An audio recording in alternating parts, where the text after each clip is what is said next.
welcome in. Wrong side of the pond. He is DJ Schweitzer. I am Jeremy Lance, and I'm not dead. You're not. I made it. You did. Norm Macdonald did not. Yeah, pour one out for him. We've probably should have started recording like an hour ago, but we went down the rabbit hole of just watching Norm Macdonald like late night talk show guest clips. You know, just Norm riffing along. Telling long meandering stories with insane punchlines. Yeah, just, with like a 1 second, like deadpan, like, just really expect like the most expected. And you're like, punchline. oh, that was such a basic punchline. But you're like, it was just unbelievably good. And like the story that led up to it, like almost meandered too long to where you're like, what's going on here? He's intentionally dragging me out here just to give me the most insane dad joke ever. So what it really means is that in order for you to survive, that means we had to sacrifice Norm. That's what we're coming to find out now. It's unfortunate. Yeah, because, no offense, you're no Norm Macdonald. I'm not. I do feel sad that the exchange rate for an American living is that a Canadian had to die. Yeah, that's true. It's really unfortunate. Yeah, it's... Seems like Canada always has to pay more, right? That's true. I screamed the entire Canadian national anthem at TQL this weekend. It's almost like it was a premonition of what was to come. I mean, that was maybe me, preemptively honoring Norm. One last war cry for Norm Macdonald at TQL Stadium here in Cincinnati, which witnessed its first ever W, which the tributes for Norm just kept coming, or just a little early. We just we didn't know if that win was ever going to come. We were literally at the point where we're waiting for the punchline. Where the punchline was going to be the U.S. women's national team getting the first home win. We almost made it there. we got dragged all the way out there, matches. And we just narrowly missed it. But you were on hand to witness that, that was fun. It was fun. Mm-hmm. It was long overdue, but it was fun. It was just glad to be like back in the stadium, among the living. It's getting COVID happened at a really crappy time because the Tuesday I test positive on Tuesday. That Friday, I was supposed to be in Columbus with everybody enjoying. What lower.com? Lower.com stadium, and enjoying that and going to the Hell is Real Derby and all that fun stuff. I had really good seats that our friends that work at the crew were able to kind of help us out with. I had to ditch all those plans, and I didn't get to go, and then didn't get to go to another home match for FC Cincinnati. So it was just good to be back in the stadium. I'd imagine so. We missed out on catching up in Columbus as a result of that too. Which is just extra sadness. Sadness. I was super bummed. How was the stadium? I really enjoyed it. It's I know a lot of FC Cincinnati fans found it to be a less than thrilling experience. I heard it was a bit. I heard the words stark. Was a description I heard. It's a different aesthetic for sure. Okay. And I think some of it is the stadium's definitely not done yet. Like, I think there are definitely some finishing touches that are yet to be put in place. And sometimes you'll have that with new grounds. And I can understand people taking exception with that. It also, I heard the parking is not even finished. That's one of the big things. Oh, yeah, definitely. A lot of people, like people with parking passes are just being put in dirt lots. Yes, that is definitely a thing that's happening. Slightly problematic. I parked in the arena district in one of the enormous garages there, and walked 4 or 5 blocks to get there, and the parking price was not ideal, but that's pro sports anymore. Regardless, so it was more than parking at the Home Depot or whatever it was that was right there. Certainly more than parking at the Home Depot.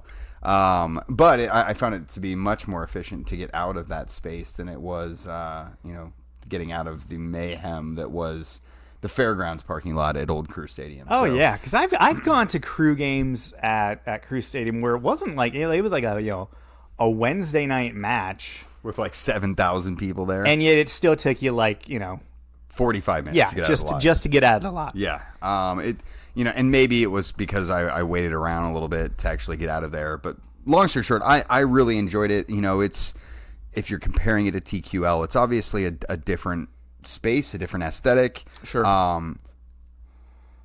Cool to have like the crew in a downtown vibe. Though. It was super cool, right? And like I think I said something about this, whether it be on Twitter or elsewhere, where it's so freaking cool that we have two stadiums like this in Ohio. They're genuinely world-class stadiums built for soccer. And this isn't like what Crew Stadium used to be, which in its own right, I mean, I remember the first time walking up to that feeling in awe as well. Right. And I don't, maybe awe is the wrong word, but it did feel cool. But at the time, it was so awesome to just have that, right? Sure. But I'm more saying now, and maybe awe is the wrong word, but like I really enjoy it, and it's the same thing I get when I walk to TQL.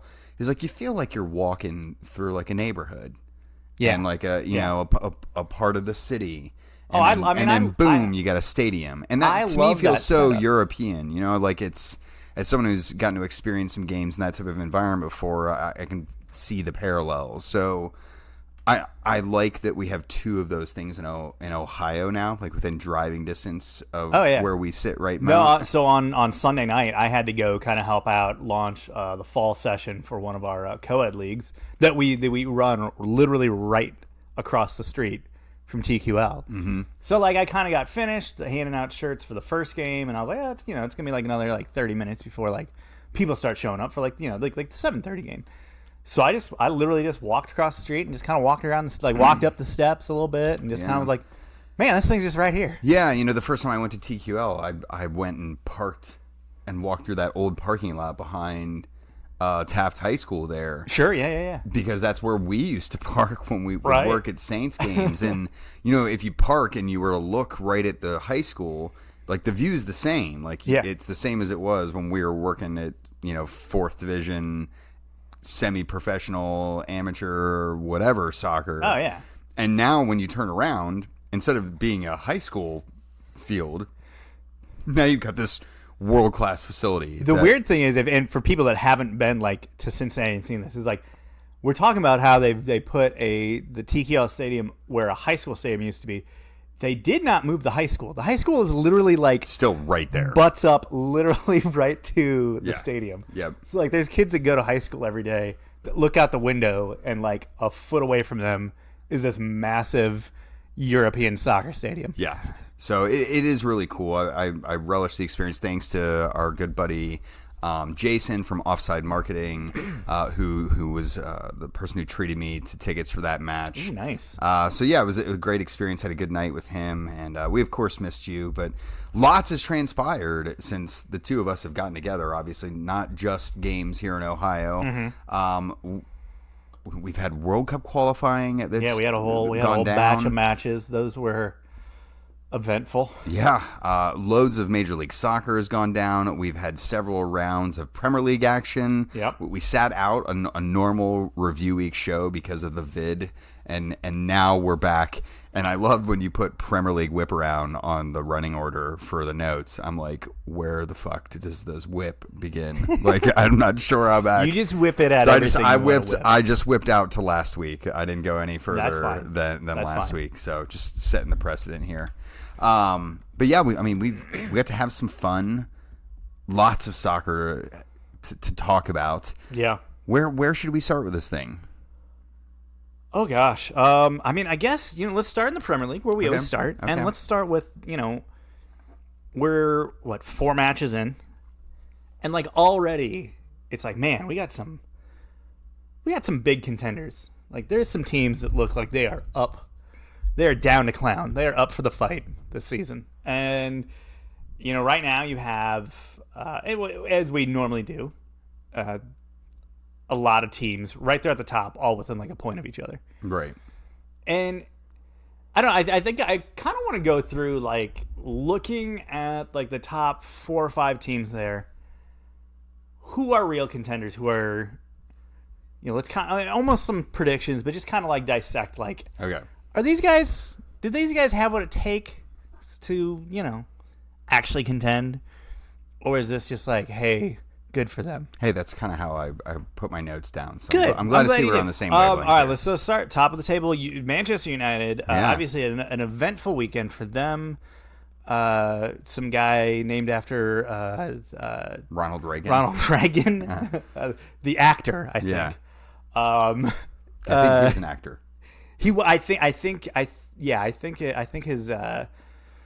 I think his parents were more reminiscent of the actor and not like maybe it was. I guess it was like he was born during the Reagan administration, right? Yeah, he probably would have been in the afterglow of the Reagan administration. Was there a lot of Reagan? I mean, I guess I'm probably the most pro-Reagan of the two of us here. Yeah. Was there a pro-Reagan afterglow in South America going on, or in Portugal? No.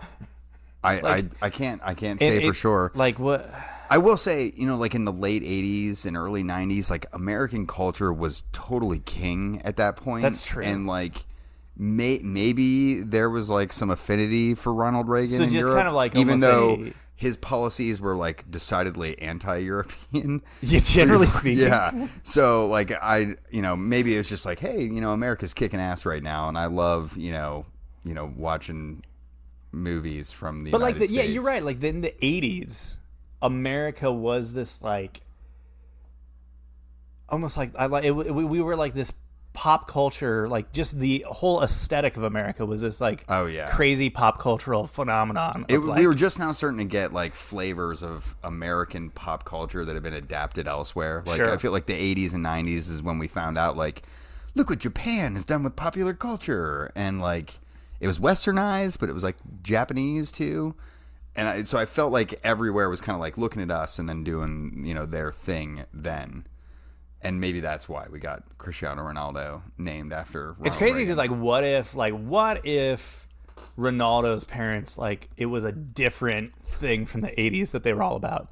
Like what if they were just big into like action movies, and like instead of like Ronaldo, he was like named after like Schwarzenegger or something like that. Or like Bruce Lee. Bruce Lee. Yeah. Like Sylvester Stallone. Oh man. Yeah, I mean, I'd be okay with all these things. Oh, Chuck Norris. Whew. Yeah, I mean, if we're talking about 80s and 90s lore, like that's the direction. Who was the guy that did those Death Wish movies? Steven Seagal? No, was it Steven? No, it was a different guy. I'm blanking on him, but yeah. Like, what if his name was like Rambo or something like that? Like Cristiano Rambo, like that would be. I mean, that would be amazing. That'd be unreal. Yeah, but Rambo doesn't really fit him. That's like right. Not that I picture Ronald Reagan when I think of Cristiano Tab soda. Yeah, nor is that the Cristiano image like what inspired Manchester United to go back in on that delicious sweet pie. What did inspire them to go back in on Let's Get Ronaldo? Was it just the opportunity? We missed out on all this, right? Like this all all we missed out on the deadline, and all this fun stuff. So I think it's wholly like they saw that he was probably going to go to City, and they were like, we must hijack this. We cannot let this happen. Like they've had a couple years where they're starting to smooth over the Glazer out, shouts a little bit. See, that's what I think it is, though. I think it is literally this is the move. This is the Glazers pushing this move to like win back the fan base. Like, what would get the people all jazzed up?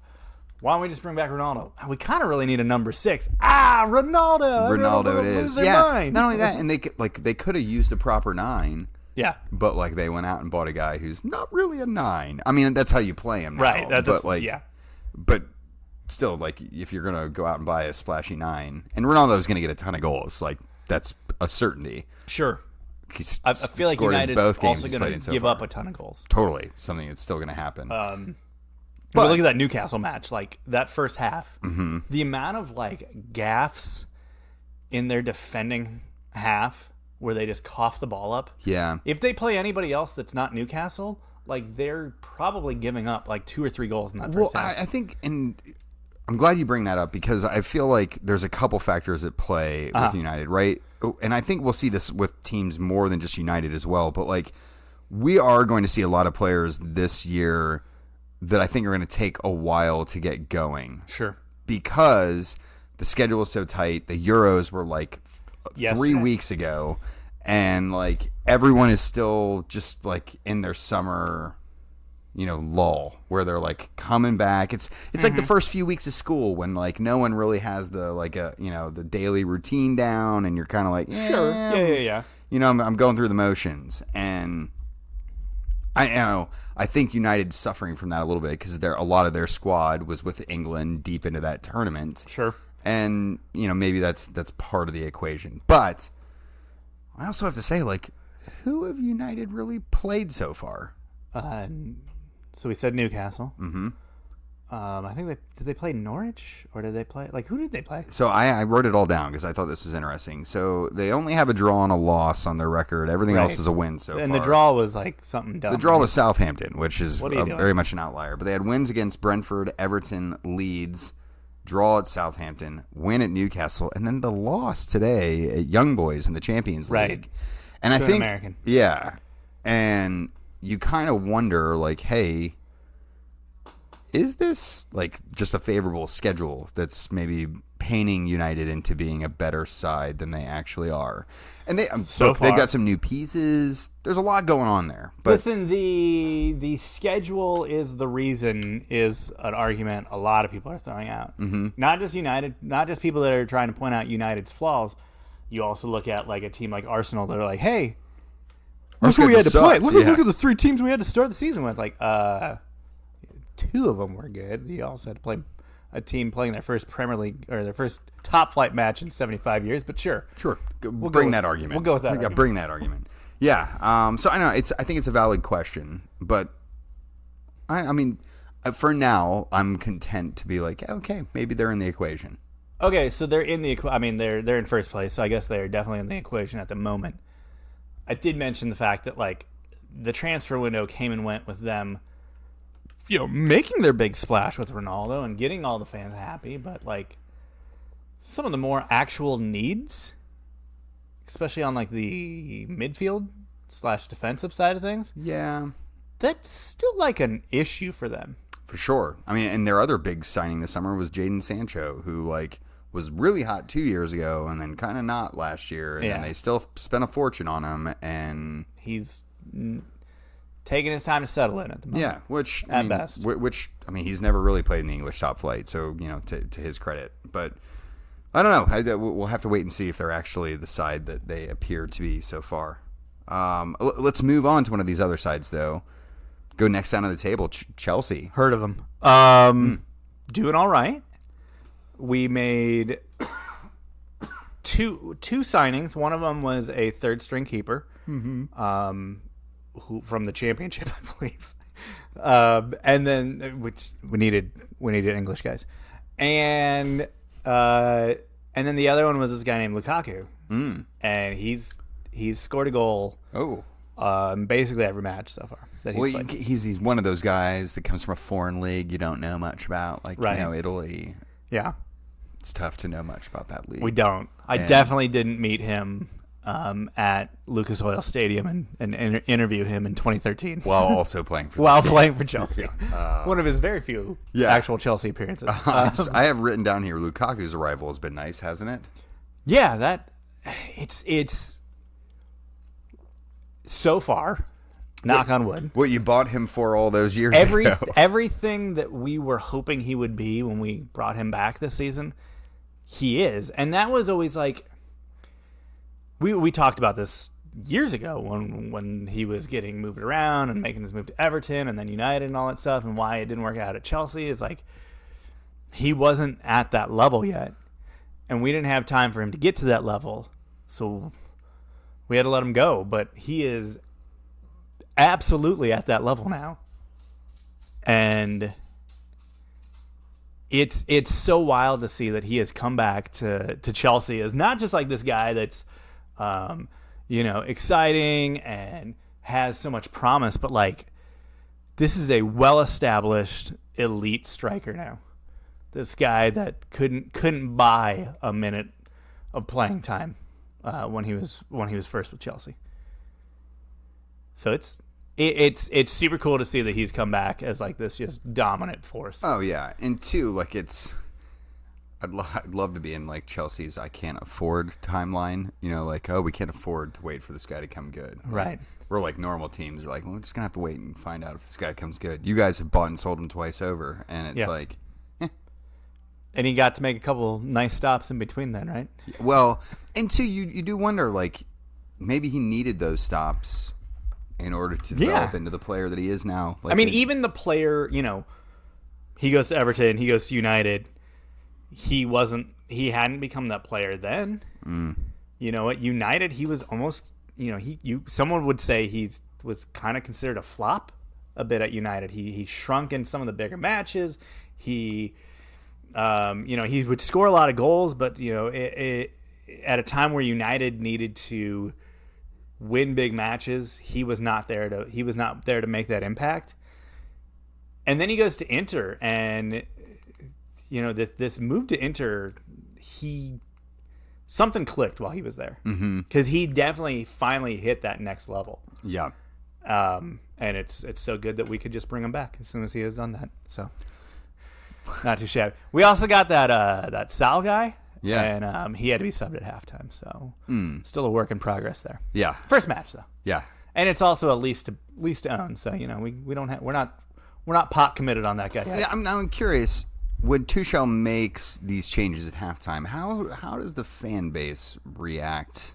I think last year, like when Tuchel first came in and he was doing that, he did that a lot. I remember like Callum Hudson-Odoi was like subbed and then like subbed in and then subbed in and was out. Subbed off. It was like, and you were like, well, there goes that spell. guy's like career. Yeah. Like that guy's gonna be shot into oblivion now. But now, like, I feel like there's a lot more trust with Tuchel. I even felt that way. Like, we missed it, but like, so they draw 1-1 with Liverpool. Yeah. And like, when we went down a man in that match, normally I would just be like, this is a disaster. Right. That this is happening. Like, oh my goodness, we're gonna lose this match now. And like, when we went down a man in that match, I was like, well, this is just gonna force us to lean on the things that Tuchel instills in this squad to be very good at, which is being organized and being defensive.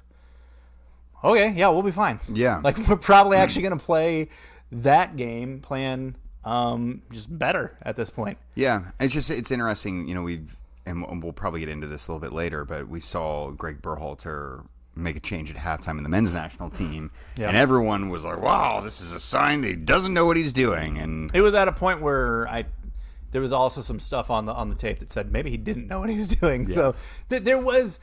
It was a little further down that road of like, oh, geez, when that happened. Oh, for sure. For sure. Just curious of the dichotomy there. But no, I think unlike Berhalter, I think the fan base is totally bought into like, Tuchel knows what he's doing. So if he's going to sub a dude at halftime, if he's going to sub a sub, okay, let's cool. make it happen. Let's do it. Like, yeah. You definitely have a plan. Fair enough. And it's worked most of the time. Let's roll. All right. Let's move away from Chelsea. Liverpool. I will say one last thing on Chelsea, though.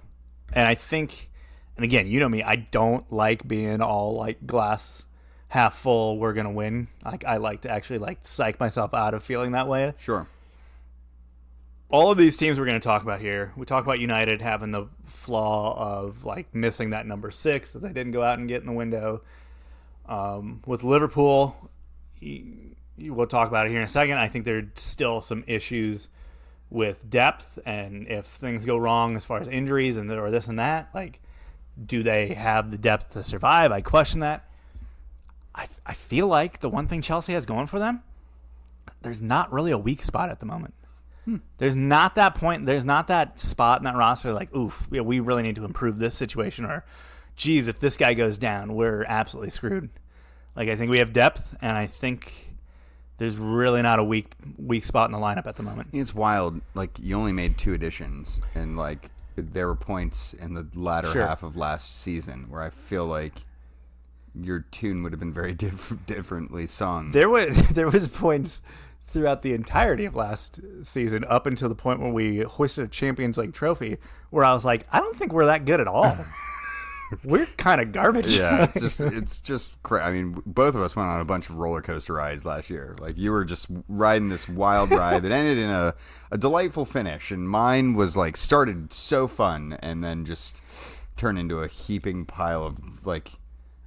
It's like I'm on a roller coaster and then the ride breaks down. Yeah. That's what happened to my roller coaster. That's generally what happens when that you got off, and they were like, "Hey, would you like to get right back on? And we'll let you sit in the front this time." Well, it was like, "Hey, we know that the ride hasn't been that good. Can we make up for it by handing you this Champions League trophy?" Yes. Okay, yeah, I guess that makes it all better. That works up for it. All right, let's move on to Liverpool. Okay. They win 3-0 at Leeds. They're also tied on points. Correct. And goal differential. Correct. Right at the top of the table. And goals for. Yeah. So it's like 3 tie breaks deep before we get into the one that actually reveals why everyone wears their place. But let's ignore why is that one? Because we also drew 1-1 with each other. I don't know. Because Chelsea starts with a C? Maybe. Maybe it was a coin flip. Regardless. So Mo Salah hit his 100th Premier League goal at the weekend, which I guess is a big deal. Why isn't Liverpool a contender? I think it's a better question than why are they? I think at the moment, I think they are, but we know how easily crippled they can be from one injury.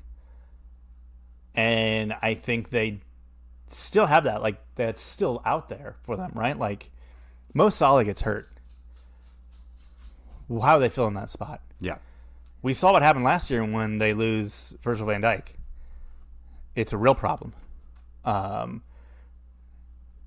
What happens when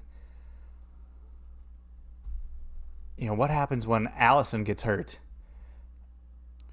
Or Sane is blown up, or Mane. Like anything could go a little awry. I also feel who's coming into those spots, and keeping that train running. I don't know. I mean, I think they've got a lot of attacking options. Obviously they have Diego Jota, that's in that equation too. That's one guy. And there was someone else new that they brought in this year. The name's failing me, but I think they have. In the attack, I think they've got something to play with, right? But I totally think their midfield and defense is something that is kind of in that situation. Like, we haven't quite seen Jordan Henderson get fully up and running yet. I also kind of feel like, and maybe this is what you were getting at a minute ago, they still feel like a stale squad to me, right? Like, they rode this wave that this squad had as high as it could go, and it went like it was the greatest wave of all time, almost, right? And then now, like, it doesn't feel the same. And there have been all these whispers of Salah, who's been demanding contract. I was gonna say there is vibes of like the wheels coming off. Yeah, they haven't yet, and they may not, but like those vibes are out there. Yeah, right. Like, yeah, you're like this Salah. Like, does he finally try to like play his cards and try to make a big move to fill in the blank? Yeah. Does someone like Mane do that? Does someone, I don't know. It's weird. It is weird. Remember they also, this is a team that spent this past window not really bringing anybody in, but instead just like giving everybody new contracts that was already there. Yeah. Which is like, it's a recipe for downhill, says a Tottenham fan. Yeah. I mean, there's concern when that's kind of the position you're in and the moves you're making. Yeah. I think there's really only one other actual contender. Okay. I mean, there's some other teams that are in the mix. Fake contenders? Yeah. Everton seems a fake. Although with Benitez, they're just a bit of a wild card. You never know. Yeah. I don't think they're really a contender, though. Right. It's just hard to kind of wrap your mind around it, right? Yeah. Like, maybe they could. Maybe they're going to go Leicester City and they're going to be there till the end. But, like, there's nothing in your mind that says, oh, yeah, they could do that. I've seen that before from them. They have that pedigree. Like, nah, like, they kind of have this thing where they start hot and then totally burn out. Yeah. You know what I mean? Like, we've been here before. But, yeah, who knows? Maybe Benitez, Yeah, I could definitely see Everton, this being a season where they make like some like, make it to like the FA Cup final or something like that. Yeah. I mean, it would be deserved, but Yeah, very deserved, and obviously it would mean a great deal to their fan base. sure. Spurs definitely also not a contender. Yeah, there's a lot that like this past weekend like showed it. Like, and it's been a great start to the campaign. We've had some good results. We've had some iffy results that have gone our way. But like this, like ripped open all the wounds, and it was kind of like, hey, look, we had our new manager bounce, but we still have all these problems. Right. And I think there's going to take some time for some of the new guys to find their feet. I think that's definitely a part of the equation. I like the pedigree of players they brought in, but we're going to have to find out. Was a move that should have happened missing or lacking from the off season? Like, was there something that should have been addressed that didn't ultimately get addressed? No, another center back I think would have been helpful given the departures and sure. What we currently have in stock. But I think the bigger issue is like Spurs have been like feigning being this big club for a while now, right? Like we made it to a Champions League final. We've got big intent. We got this brand new fancy schmancy stadium. Blah blah blah blah. As I say, you made it to that Champions League final. It's kind of been downhill since then. Well, it's definitely been downhill since then. But all that aside, sure. Have Spurs, but like Spurs aren't spending money like a big team, right? And not that I'm saying you have to do that, but like they haven't made like an intent signing. You know what I mean? Like we're here and watch what we are willing to do to like bet the line. And you're also on the verge of like the current core like cycling out. Yes. Which is also like the bigger concern, right? And maybe that's why they're not willing to invest heavy because they kind of know, like, because they're like, yeah, look, that might be wasted, and I don't know. That feels very not big clubby. You know what I mean? Like a big club's usually like, well, that's not an acceptable answer. Like we have to make ourselves big again now. Like what do we do to like bridge the gap? And that doesn't. Spurs haven't really done that. And this 3-0 loss really just kind of revealed to a Crystal Palace side that I don't think had scored maybe one goal. Yeah, so far in the season, maybe. But you had Patrick Vieira getting his first managerial W in the Premier League against Spurs. At least it wasn't Sol Campbell. That would have been okay. That could have been worse. Yeah, but Vieira was. Not sure this is way better. But. Well, Sol would have been worse for sure. But sure. Yeah. No, it did. That also did not pass me by and made me feel squeamish on the inside. Like if Adebayor became a manager and beat you guys, that'd be the worst, right? Like I kind of have a soft spot for Adebayor. Okay. Like he's like it's like a Balotelli type, Sure, like there's a novelty to it. Yeah, like hey, I like your crazy. That's true. Yeah. Oh no, I get that. Also, this even goes without saying, Brighton are also not contenders. Really? Just Graham Potter. I know I talked myself into Graham Potter being a decent manager over the summer, but it's you don't have to feel that way anymore. I don't, and you're not obligated. This also feels a little schedule friendly. So those are the other ones, but City is really the only other team that we've not talked about. They're just a point behind the pace at the moment. 1-0 win at Leicester. Leicester having a bit of a dodgy start to the season. Yeah, definitely having a whatever start to the season. Yeah. But I'm saying, are City actually really contenders either? Like, they're the one on here where I'm kind of like, I don't know. I feel like they're the same as Liverpool, where it's like, yeah, nothing's gone really wrong yet. I mean, obviously they had that loss to Spurs at the beginning of the season, so they actually do, out of this entire group, are the one that actually has like a big L. Yeah. That was hung on them. Like there's just vibes of that it's all going to go wrong, but it hasn't yet. Yeah. But the vibes are there. Like the vibes are there. That's like Pep's got to get bored with this situation here. Well, I mean, he's already said he's leaving after next season. Right. So he's already dubbed himself a lame duck manager. Listen, normally people like to do it next, give themselves like, hey, this will be my last season. Mm-hmm. He's like, nah, next year this is my real lame duck year. Yeah. Like, I'm going to try to do something big in my last stint, but I don't know. I spin my wheels here for the next 2 years. Yeah. Guys. But failing to miss or get the Harry Kane signing, I think that left them without the piece that they thought they had in the bag, and because they didn't adjust for having need to have a plan B there. Sure. They're kind of like going, oh. But, I mean, this is City, though, right? So they can just throw money at the problem. Come January, they could still go out and make a crazy move. They could go make the move for Harry Kane. Harry Kane or Holland or whoever. Yeah. Like, they can fix the problem. Fine, very we will easily. spend $200 million to get you over here. Let's do it. Yeah. So there are pretenders and contenders so far early on. Perhaps a bit brash of us to be labeling anyone in any particular way. Any other matches that you really want? Oh, how about Arsenal getting their first win? Hey, good for you guys. So you played Norwich over the weekend. You got your first win. They are in dead last. And you will next play Burnley, who is also in a relegation spot at the moment and predicted by many to go down. So you have this nice little stretch here, even a cup match against Wimbledon. So that's should be 3 on the spin heading into North London Derby. Almost time for Arteta to throw it all away again.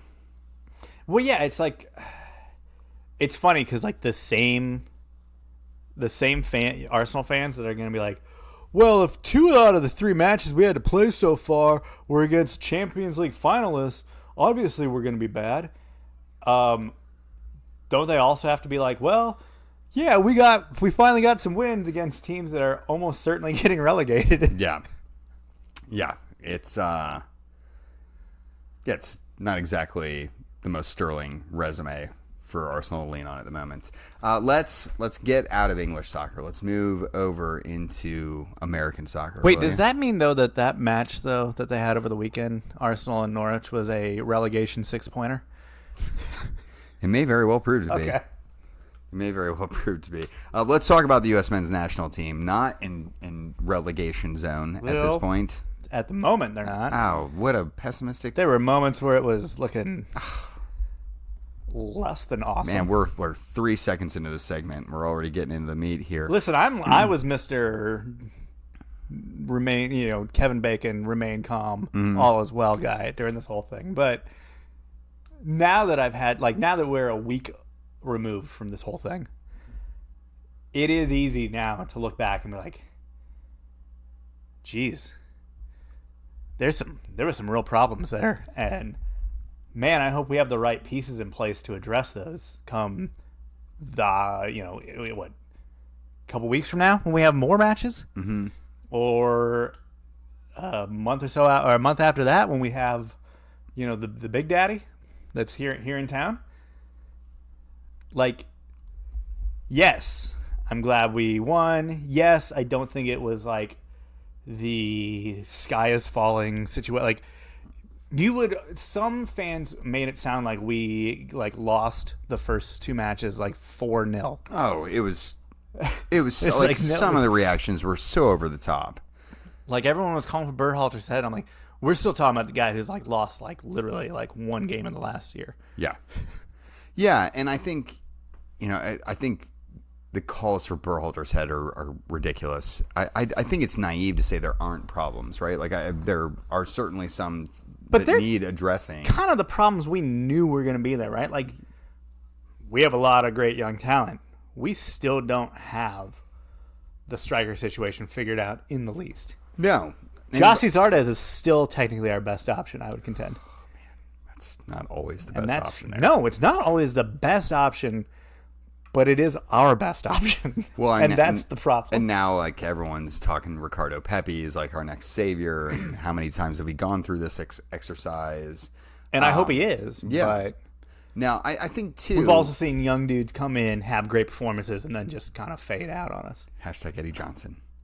Hashtag a lot of dudes. Yeah. Hashtag mixed Discord. Hashtag Freddie Adu. But...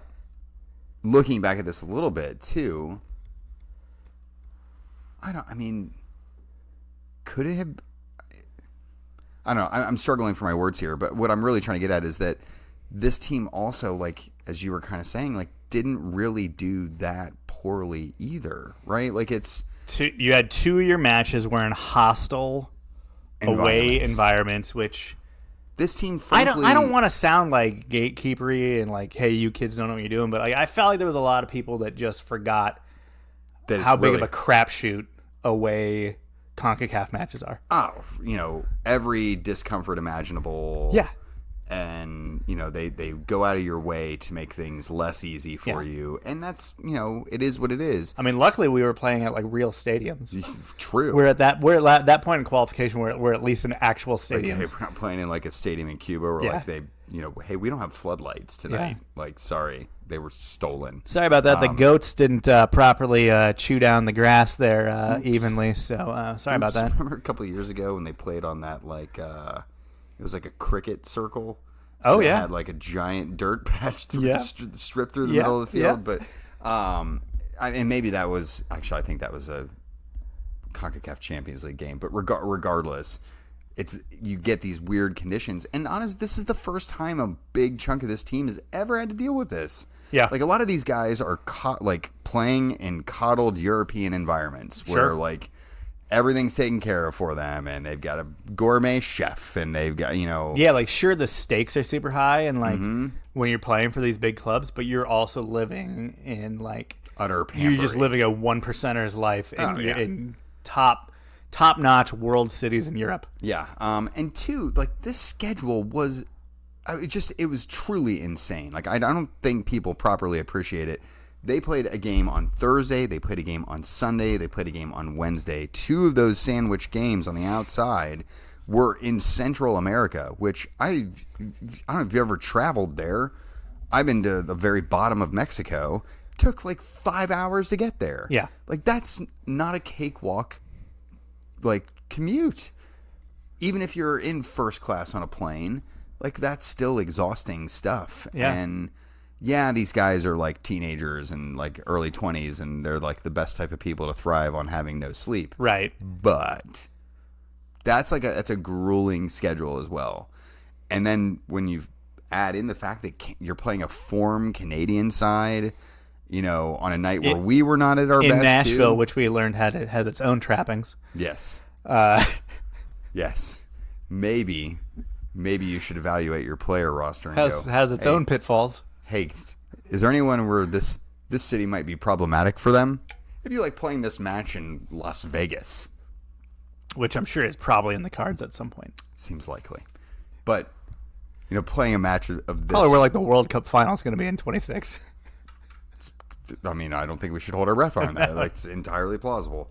But I think there were a lot of things that were working against them, that maybe this was growing pains, right? Like, it could be the learning curve. Like, Greg Berhalter's really never... I mean, he's played in it, but he's never had to coach in it. Right. So there are a lot of pieces that I feel like people were willing to ignore when maybe if you thought about them a little bit, it painted the situation a little less negatively than would have been otherwise. And you're talking about a roster where you're still feeling out, like, we're still in early stages of this whole thing where, like, Berhalter's still trying to figure out, like, okay, what is my best combination of players? Mm-hmm. Who is the best for this position for us to get us what we need? What is the best shape? Exactly. To get the best players and most effective crew on the field. Yeah. When is Zardes available? Yeah. Just other things you need to know. Is he fit yet? He played tonight, yeah, so he's ready to roll. Greg's happy. Keep that man in bubble wrap until our next matches. So, temp check. U.S. is currently sitting, what, third? Third or fourth, depending on which doctored, homerish standings you look at. Okay.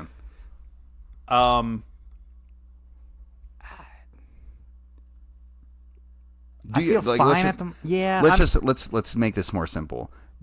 Does the U.S. qualify for the 2026 World Cup? At this point, this is not the point where I'm worried about us not qualifying. Now, listen, the matches coming up are not going to be easier than the matches we played. That is the one big concern. Sure. Regardless of who we're able to get in, who's going to hopefully have a better match, who's going to feel more just comfortable now that they have a match or two under the belt of what this whole experience is going to be like. The fact is, you played outside of a very informed Canada, who is playing their best Canadian soccer in basically forever. You played two of the teams that are almost certainly going to be on the outside looking in. Mm-hmm. You still have to play Mexico. You still have to play, Panama's doing all right. Like there are some tough outs. Yeah. Even Jamaica, who's actually not doing well, we just don't have a track record of really just running them off the field. I mean, there are plenty of things to be concerned about, right? Like it'd be silly to dismiss all of those things as not a big deal. And we have all these young dudes, and that's good. But like young guys that don't have all this experience under the belt, one thing they can always do is be inconsistent. Yeah. And weird. They kind of were. Yeah. Right? Just a little bit, yeah. Yeah, and like think about it, like maybe if they'd been a little more consistent against, say, Canada, like a result was within our grasp in that match too. You know, like it feels heavier now when you look back at it, but the Canadian match, okay, so of the three, the Canadian match is the most frustrating one. That's the one we should have won of the two that we didn't. Like, the El Salvador match was just a messy, unwatchable rock fight. Yes. It was a terrible match. Yeah, it was like, hey, this is our first CONCACAF match in a long time. Let's just try to survive this experience. Yeah, and they did. Yeah. And sometimes that's all you can ask for. The match against Canada, it was a home match. You're playing a Canadian team that, while they are playing well, is a team that you still should beat. You still should be able to get the 3 points against, and you take the lead in that match, and then you cough it up in a way where, it was just bad defending, just throws the match away, right? Right. And then you have a good stretch there towards the end where you should have tried to cash it in. You should have cashed it in. You didn't even have to deal with their best player anymore. He had blown a tire and was off the field. And you couldn't get it done. Yeah. So that was the biggest opportunity lost. Now, let's go into this Honduras match. That first half, how are you, you go to halftime. What is going through your head? I wasn't feeling good about it at all. I was making the jokes at that point, this is one way to boycott the 2022 World Cup. Yeah, we chose not to go. Yeah, guys, we're just not going to do it anymore. Is it because you guys aren't going to qualify? No. It's the ethical thing to do. We're backing out because it's the right thing. More on U.S. soccer ethics to come a little bit later in the episode. Let's move beyond the U.S. World Cup qualifiers here quickly. Domestically, the season chugs along here. Sure does. We talked about it already. That FC Cincinnati finally got a win at home. Mm-hmm. Got their fourth win of the season, which is not great. No. They don't have a general manager. Their current manager is out of contract in December, and dead man walking. Yeah. I mean, I think that's the real frustrating part about this is even though there are glimmers of hope as far as just how the team has played at moments and what certain players have done in moments and just the general want of I want to see this team do well. There's just that kind of whole thing is from a leadership standpoint, this season's kind of been punted at this point. Yeah. And that sucks. Yes. It's tough for the fans to just, especially at a time when you're being asked to renew season tickets, to be hey. Well, did you see that email where they're we're not going to raise prices and we're in the process of changing things on the field with this GM hire that's going to happen any day now. It's heard this song before. Yeah. thanks for not raising the prices, but also like I almost want you to raise the prices on me because that would indicate that you guys actually believe in the product that you're going to be putting out there, because you shouldn't be right now. They told you that, Jeremy, in the letter. Well, there it is. We're trying to improve it. It's what we're trying to do. Good. Yeah. Columbus Crew also having a bit of a shocker. They're having a terrible season. Yeah, they actually pulled out a really good win tonight. Yeah, which I did not see coming. Yeah, they went down early, and I was like, "Well, there that goes." Yeah, getting a win over the New York Red Bulls, who aren't exactly the sharpest tool in the shed in MLS at the moment either, but a much needed win after they had gone winless for over a month. Wasn't it? I think. Yeah. Yeah.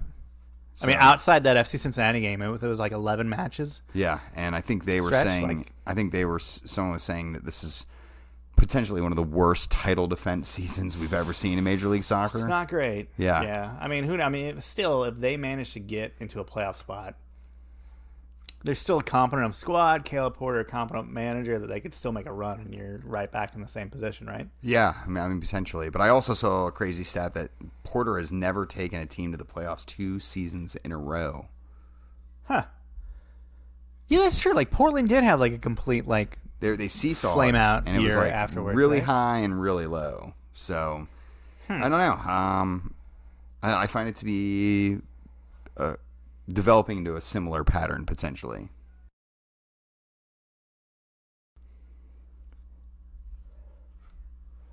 I mean, outside of that, as you say, league chugs along.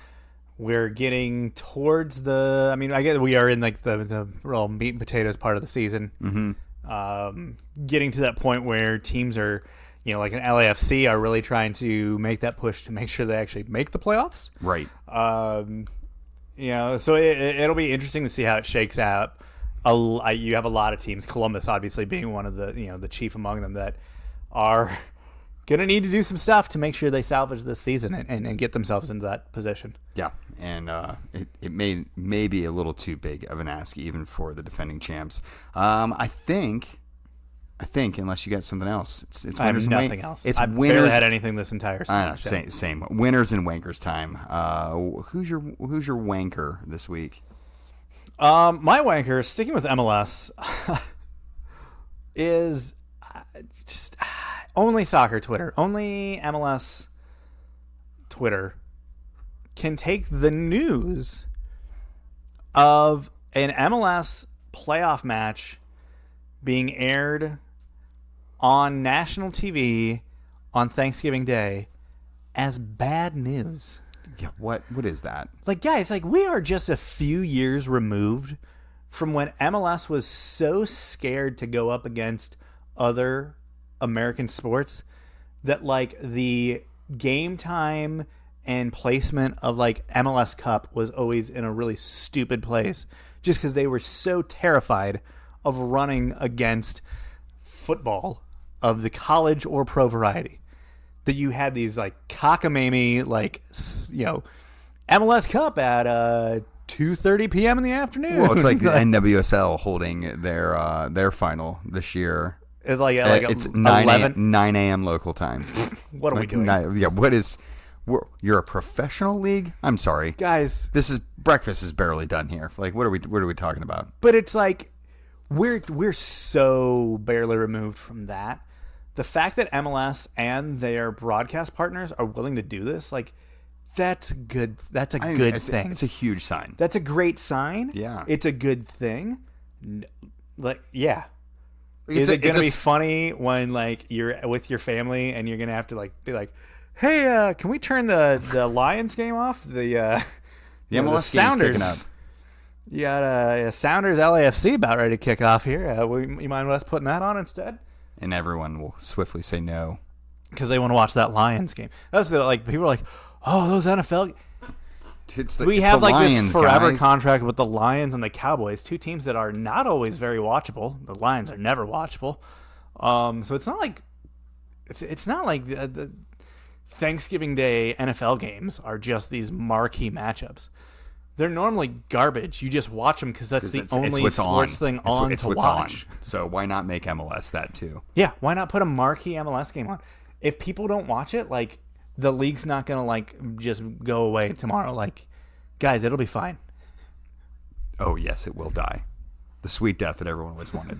My wanker this week, I alluded to this earlier. I've got to give it to U.S. Soccer for once again gouging their supporters on qualifying tickets. I know you don't necessarily agree with this take to the same extent that I do. I agree with the take on the basis that like it sucks that this is the case, but it's also like it's just so expected at this point. Oh, it's totally expected. Not right? even from like from USSF is just douchebags. It's just like, nah, this is just how this is how capitalism works. Like there's like crazy inflation going on right now. Like this is just how this is how events are. Like everyone's looking to make as much money as possible. Yeah. I do wish, U.S. Soccer is technically a non-profit. Sure. I understand that profits that they Please let me know when they start acting that way. Well, one would. They haven't been doing it for decades. No. I don't know why we're waiting for it now. But what I'm getting at here, right, is by that nature, when you're a nonprofit, there's some altruistic, goal that you're supposed to be reaching towards. Allegedly. And by, whether we agree with this or not, U.S. Soccer are the stewards for the sport in this country, right? Like that's their goal, is to promote the growth and, continued success of American soccer. Like that's kind of what they do. Yeah. It's a weird mindset. Right, because you can't just look at it as like, oh, they are just the national team, right? Like the national team has a knock-on effect that impacts youth soccer, and youth soccer impacts the national team, and they provide the infrastructure for both of those things, right? Like there's more to U.S. soccer than just like I see people comparing it to like the NBA, right? Like NBA prices are insane and whatever, and that's true. NBA prices are not great. Right. They actually need to. That's actually like a real legitimate problem that even NBA fans would be like, yes, this is kind of actually an issue. Right.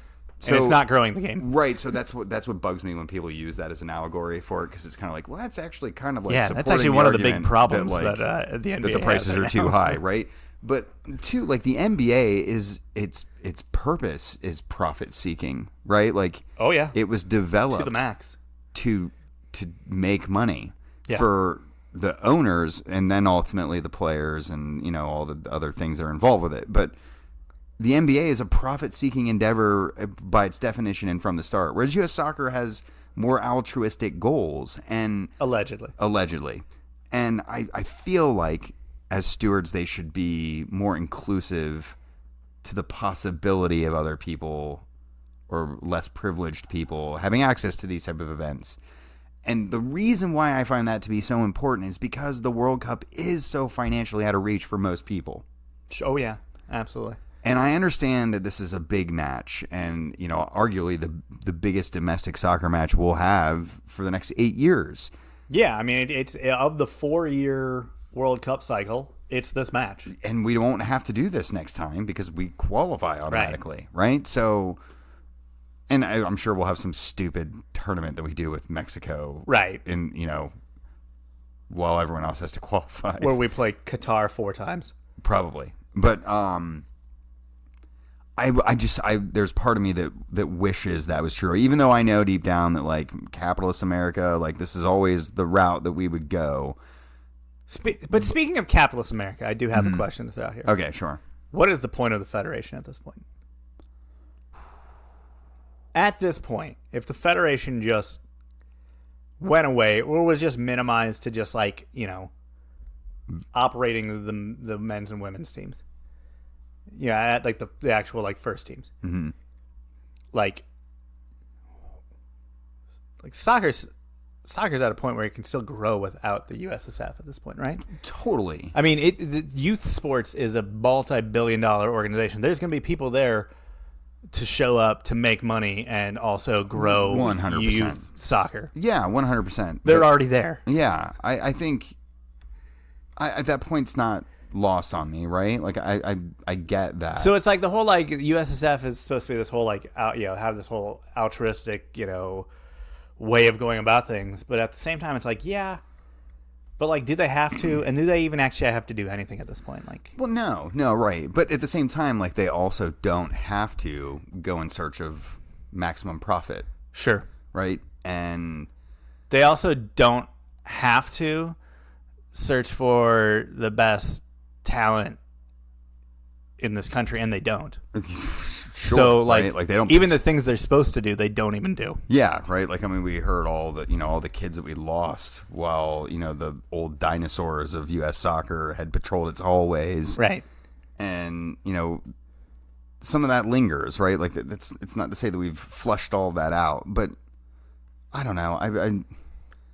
There is part of me that wishes they were better stewards for the sport and giving people more opportunity to participate in something. Like, I look at U.S. soccer's matches against Mexico have shaped me into the fan that I am today. Like, I'm as engaged in all this now because some of the experiences I had watching U.S. Mexico games, right? Like, sure. they help make me the diehard supporter, or plug into the supporter culture that there is.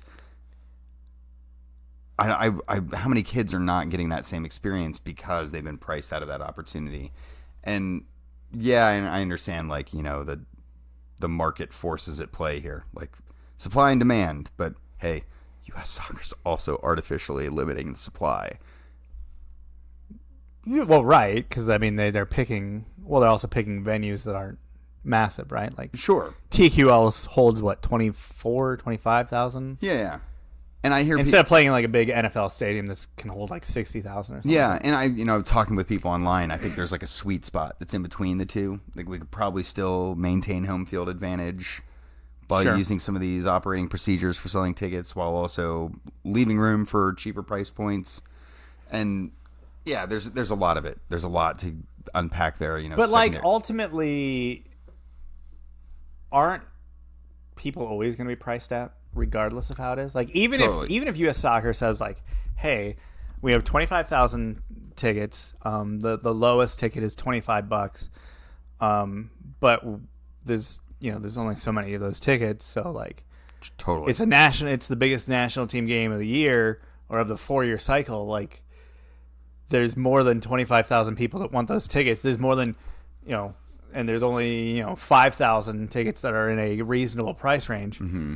I mean, most people are always going to be priced out, right? Because then you have the secondary market, right? Yeah, absolutely. Look, it's not a problem that's exclusive to U.S. soccer, but what I look at is like the comparison points. 4 years ago, the same ticket in a geographically similar location, a similarly sized building, yada yada yada, same match, same qualification scenario, blah. 42% rise in ticket prices. If you go back to the 4-year cycle prior to that, it's a 68% rise from those prices. What was the interest level 8 years ago? So I did the math on the one that was 8 years ago, and if we had gone with inflation trends, that price would have risen to like $93.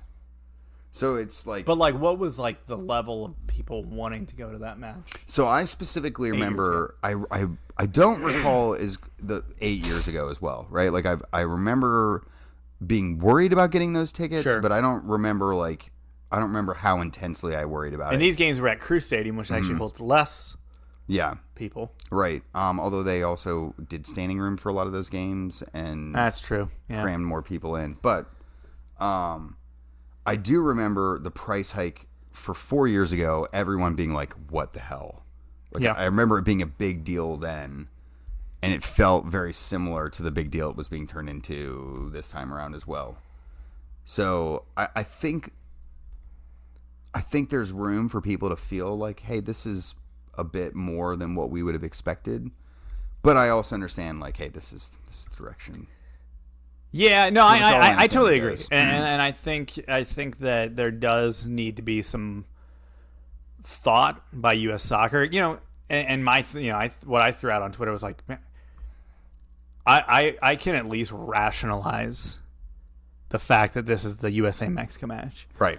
Unfortunately, U.S. Soccer has kept pricing just as ridiculous for other qualifiers, and even like just rando friendlies that are like worthless. There was a friendly a while back that was like, it was back, I think, in Nashville, like right after after the World Cup. Yeah. And it was like $75 for the cheapest ticket. And remember, we did have a period there a couple years ago where we had all these friendlies and the prices were super high and nobody went to those games. Oh yeah. Like they had that match, I was like in Orlando or something. And it was like half full. There was like 7,000 people there. Yeah, it was a stupid number that showed up for it. And yeah, it's that, and then layer this all on the optics of everything else that's going on with U.S. soccer circles, right? Like, yeah, like, okay, if you're for like, hey, U.S. soccer needs to maximize their profits so that they can better the sport in this country. I hear that until you go, well, how much are they actually spending on really frivolous lawsuits right now? And you go like, well, they're like lighting money on fire over there a little bit. So like maybe they shouldn't be searching for the maximum profit, because they don't ethically take good care of that money, right? Sure. Absolutely. Yeah, that's one of the many issues that get going on for them right now. There's just a lot of problems that I feel like, all right, fine, let's get into that. Like, I think here's my problem with this whole thing. The whole argument is not that I disagree that prices should be better, that there should be just a better mindset as far as how we treat these U.S. matches as growth opportunities, not for profits, but just for also just the general growth of the game in this country. Yeah. Even though I think we're also at a very sustainable point in that trajectory. Like I don't think we're not like years ago where we're like, hey, turn of the century. Hey like, guys, have you MLS heard about is soccer? About to collapse, right? Like, yeah, we're not there. I feel like shrouded in a lot of this argument is almost like this weird, like, how like the pro-rel guys like just feel like pro-rel is like this magic cure-all. In the same way, I feel like there's a lot of people that feel like U.S. soccer is supposed to be this like, if they were just this like amazing, virtuous, non-profit organization that like that everything would be awesome and like that would cure all issues. And it's like, A, whoever told you that that's what they were supposed to be. Yeah. B, you're still going to have issues. Yeah. Like humans still run this. Yeah.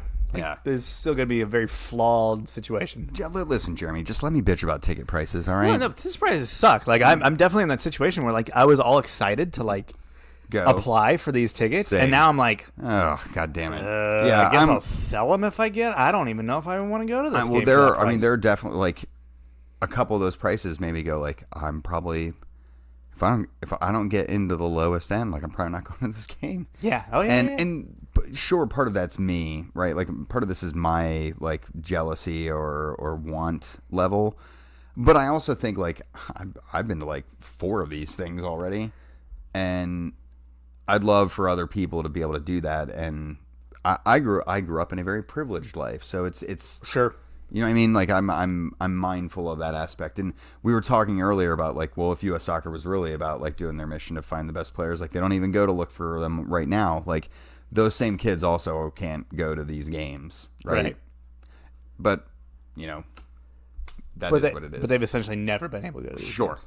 Sure. So enjoy. And in other countries, those kids aren't going to those games either. It's a valid like point. it's not like, oh yeah, and on the streets of Argentina there, had Sergio Aguero not had that opportunity to go see Maradona play that one time, like he would have just never, like, no, like that's not what made, like, him being able to go or not go is not what grew soccer in his heart.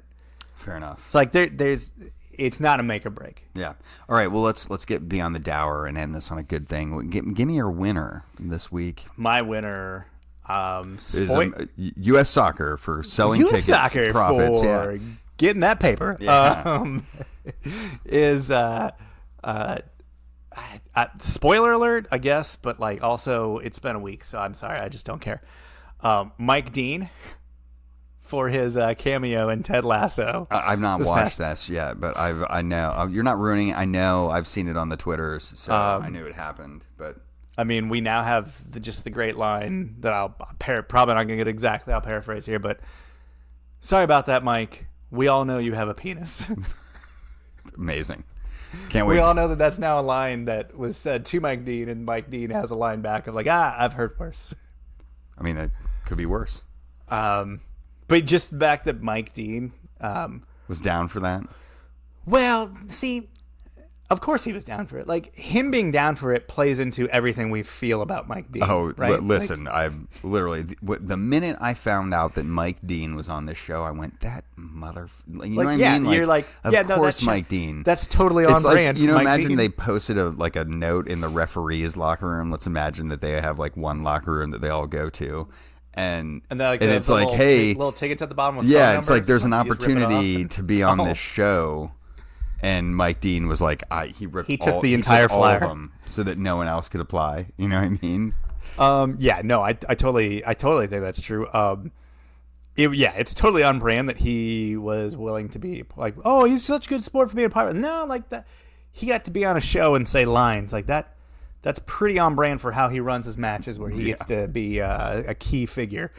But like the fact that Ted Lasso has had 18 episodes now, and the first like big name cameo Is a ref. is Mike Dean. Not just any ref. It's Mike Dean. Yeah, It's great stuff. love it. Great stuff. Way to confirmation bias there, Mike. My winner this week. I'm circling back around. I slammed U.S. Soccer. I'm going to give one here and I'm an ardent defender of his. I feel like he got way more heat during this cycle than he should have, but Greg Berhalter did he did a really difficult thing in this window that I feel like he's not getting near enough credit for, and that was sending Weston McKennie home. It's not a move you make that won't have backlash and won't come with controversy and won't ruffle feathers and potentially strain a relationship with a very key player in the men's national team pool. Yeah, no, it was probably not a popular move. No, I imagine the players just probably within weren't even within happy. that bubble. Yeah. It was probably not a popular move, but probably a necessary one. Yeah, I would imagine that in order for Berhalter to maintain his control of that locker room, it seems like spirits are still good within that camp. Sure. Like the pictures they've taken after that win, like seems like there's a camaraderie and a team spirit that's there. Yeah. But I always think back to the amazing Roger Bennett podcast where he looked into the U.S. soccer in 95. in 95 and 94 and heading into 98, and the John Harkes Winalda thing. And what really stuck to me about that whole experience was not that like we finally got like actual confirmation of what we all really, really knew, but it was also the fact that like the players were like, but we didn't want him to be kicked off. Right. And like, and by players you mean Winalda said that. Winalda specifically. And, you know, it does make you wonder, like, you know, I can't imagine they were all like, yeah, send Weston home. Maybe some of them came around to like, hey, I get why we had to do this. But you think about, he's pretty close with some of those guys on that team. You got to think a guy like Christian Pulisic, who pretty close with Weston. They used to do American holidays together when they were both in Germany. Yeah. Like, I'm sure they're probably close. I'm sure Pulisic was probably like not excited about the fact that Weston was getting sent home. I'm sure some of the other guys on the team that he's close with were probably like, oh, geez. That sucks. Whereas a couple other guys are probably going like, well, here's my shot. All right. Well, it looks like I'm going to play. Yeah.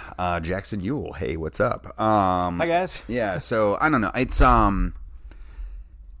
It's a tough choice for a manager to have to make, and that takes stones, and especially in the pressure cooker that Berhalter found himself in when he made that choice. Yeah, it's not like it happened like during a good stretch. Yeah, like, hey, we can afford to send Weston home right now. Like no, they needed him.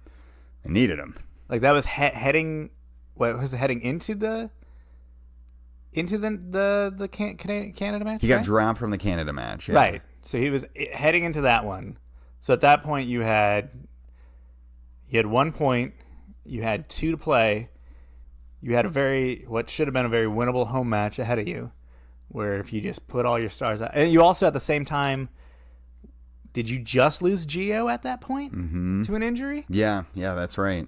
Zach Steffen just tested positive, so you're just like, geez, like some of my we got some dudes coming from all over the dropping place. Well, hey, at least it wasn't what it was rumored to be, where it was like, hey, he slept with like someone's sister or something, and maybe it was someone's sister, maybe just wasn't on the national team. This trip, get it? It was. We don't really know exactly. It sounds like. Well, so they had a training session that Saturday evening. Canada match on Sunday. They had a training match Saturday night. Then allegedly, everyone was supposed to just go back to the hotel and kind of just call it a night. Not, big game tomorrow. Let's get our rest. Let's get ourselves ready. He left the bubble, essentially, that they have kind of created there. Went out, brought person or people back into the bubble that were not authorized. And it sounds like this all took place over the course of the overnight. So didn't sound like he got the rest that the coaching staff was looking for him to get. Yeah. Nashville will get you. That little bachelorette party rendezvous, sounds like. You can't walk across the street without running into one. So. Probably almost got ran over by a pedal wagon. Oh, he might have been on one of those pedal wagons. He's probably, I'm Weston McKinney. I'll power this on my own. Ladies, you just stand there. I got this. Yeah. So good thing Greg kicked him out. This is also a guy that this is now the second time that he has thrown caution to the wind against COVID protocols and gotten called out for it. He's also contracted COVID, right, as well. So at least this one was not like where he did something that was essentially against the law in the country he was in. Yes, yeah, he should have been prosecuted last time. For it. We say we're ending this on a good note, and it sounds more dour the deeper we get into it. But yeah, hey, well, way to go, Greg. Yeah, hey. Triple G. Way to show those principles. As always, this gets us to the end of this week's show. If you want to get a hold of us, Jeremy's at Jeremy Lance. I am at Wrong Side of Pond on Twitter. It's been fun. Glad Jeremy's live, and hopefully we'll be able to do this again next week. Sure. We got to do it before I leave for the Ryder Cup, but we'll figure it out. We'll figure that out. All right, folks. Bye.